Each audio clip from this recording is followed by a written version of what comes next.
Visiter un cimetière comme celui de la montagne d'Albe, c'est parcourir l'histoire de la ville de Sarralbe.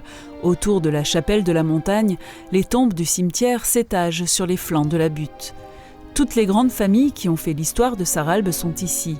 Véritable parcours du souvenir, le cimetière est ponctué de sculptures et monuments funéraires remarquables, les plus anciens se trouvant au plus près de la chapelle.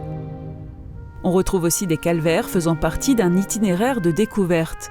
On ne passera pas à côté des chapelles funéraires comme celle de Eugène Massin ou celle de la famille Reinert, transformée en columbarium.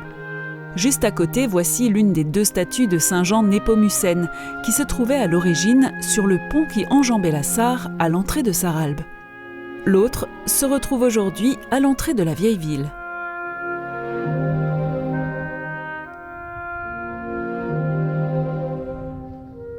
Et puis, il y a les militaires, comme Martin Herlé, héros des guerres de la Révolution. Natif de Sarralbe, il est chevalier de la Légion d'honneur.